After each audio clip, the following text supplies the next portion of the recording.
mesa el siguiente tema. Acabamos de ver la entrevista de Vicente Serrano a la maestra Delfina Gómez. Yo no sé si la vieron completa, pero la parte que al menos a mí me llamó más la atención fue cuando Delfina Gómez habla de lo difícil que ha sido para ella derribar muros en la política del Estado de México, que siempre ha sido una política que comulga con lo patriarcal. A las mujeres siempre se les vio de menos. No en balde, el Estado de México es uno de los estados donde se concentra el más alto, es más elevado número de feminicidios. Pero hubo una parte de la entrevista que a mí me llamó personalmente poderosamente la atención, y es la siguiente. Cuando dice la maestra Delfina Cruz que cuando ella inició esta andadura en busca del poder de la gubernatura del Estado de México, la gente del PRI sobre todo la veía de arriba hacia abajo y le decían, esta maestrita no va a durar, no nos va a durar, a esta maestrita, a esta vieja, como ya saben, el machismo mexicano, esta vieja no nos va a durar, esta maestrita, no, ni se preocupen, esta maestrita no la vamos a acabar en un pispás. Y yo recordaba que, bueno, yo no sé si ustedes sepan, amigos, por ejemplo, en países como Finlandia, donde saben ustedes que el nivel educativo es de los más altos en todo el mundo, el estatus de un profesor es mayor que cualquier otro funcionario del Estado.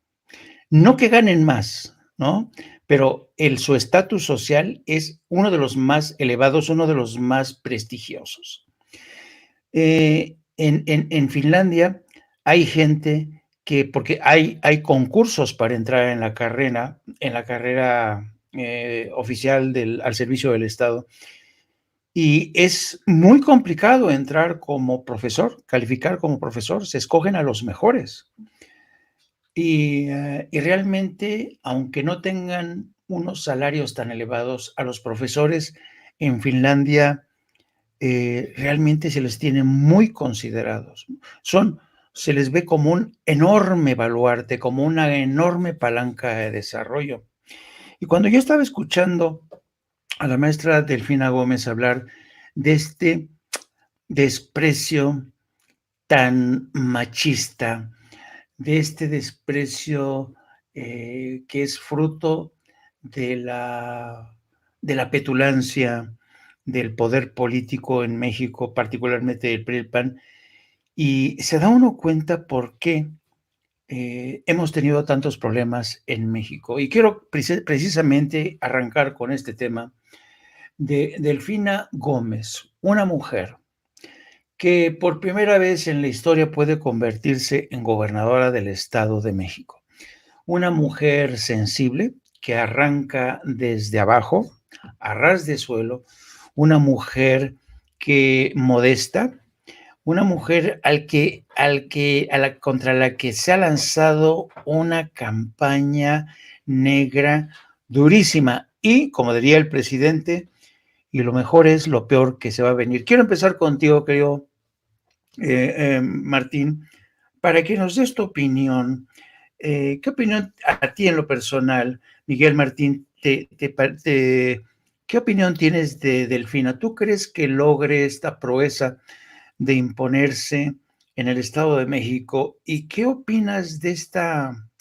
desprecio que hay del poder político hacia una mujer que es maestra? Pues fíjate que mucho de ese desprecio yo creo que fue sembrado por la narrativa del cerco mediático, de los propios medios corporativos, porque recordemos que como dicta casi el manual del neoliberalismo, pues hay que primero desprestigiar y enflacar en cuanto a presupuesto a las paraestatales y a sus trabajadores para que todo mundo considere que es totalmente legítimo y totalmente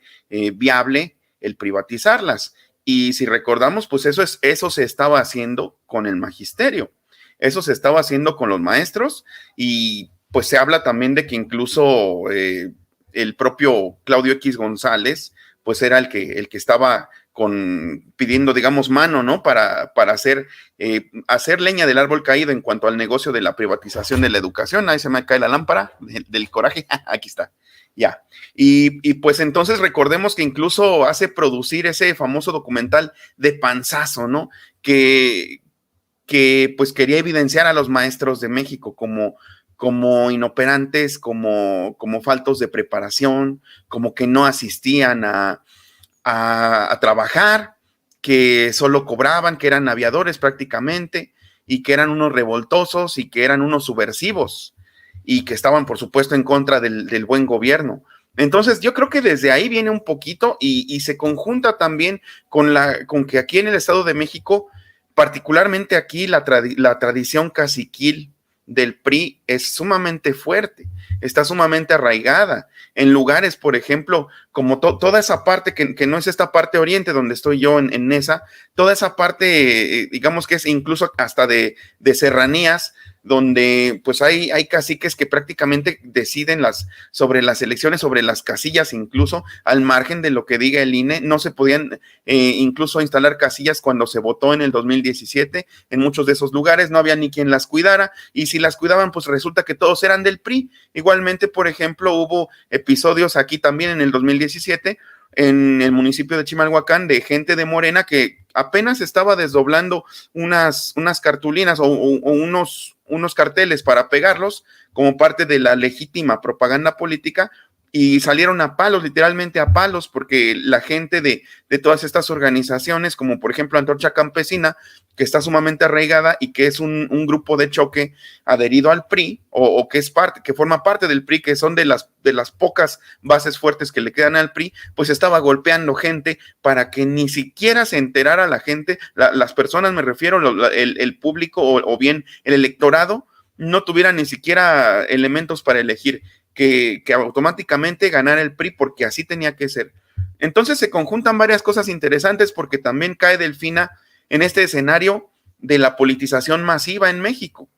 de que cada vez más gente se interesa por este tipo de asuntos, de que cada vez más gente va a salir a votar, y esa gente que va a salir a votar lo va a hacer de una manera razonada, no nada más porque prendió la tele y vio un debate, o no nada más porque vio algunos spots en televisión, sino porque realmente ya está inmersa en una dinámica en que por fin entró a la discusión, al debate público. Y esa es una enorme ganancia, y eso es lo que tiene a Delfina Gómez, de hecho, pues con un 53% de preferencia del voto, contra alrededor del 38, 42, números más, números menos, con respecto a la oposición aquí en el Estado de México. Creo que para Delfina Gómez no hay mejor momento. El electorado, o más bien las personas de la población del Estado de México, al igual que en el país, como es una tendencia, afortunadamente, con un panorama ya mucho más meditado, ya no son ajenos a lo que pasa en las grandes esferas del poder, porque están accediendo de cierta manera o están teniendo ese vínculo con el poder los voltea a ver, el poder sirve hacia ellos y ellos lo saben. Entonces, pues mucha gente ya sabe por quién votar, ya sabe por qué lo va a hacer, y Delfina Gómez, pues en este momento creo que también le toca esa parte de que también estamos venciendo a esos flagelos sociales como el machismo, como el racismo, como el clasismo, ¿no? Cuestiones que enfrenta Delfina Gómez, por ser morena, por ser también de una profesión que bien lo dices, en otros países está en un estatus distinto, está muy arriba, y aquí al contrario, está denostada, porque la tele se encargó de convencer a la gente que los maestros éramos flojos y que no servíamos para nada, y que no dejaban esas carreras, ¿no? Entonces, muchos flagelos sociales van poco a poco feneciendo, no hemos acabado con ellos, pero creo que en este momento le toca a Delfina Gómez competir en mayor igualdad, sin traer ese San Benito de es vieja, de vieja tenías que ser, tan doloroso que es, tan mexicano que es, pero creo que es menos pesado en este momento de lo que lo hubiera sido en otro, de lo que fue incluso en el 2017. Creo que este caldo de cultivo es muy interesante y pues es lo que está configurando. Creo que ya desde ahorita, si no pasa nada extraordinario, si no pasa un cataclismo, pues la próxima victoria de Delfina Gómez aquí en el Estado de México. Interesante lo que dices, querido amigo. Kurt, yo te lo quería preguntar desde esta otra perspectiva. A propósito de Delfina Gómez,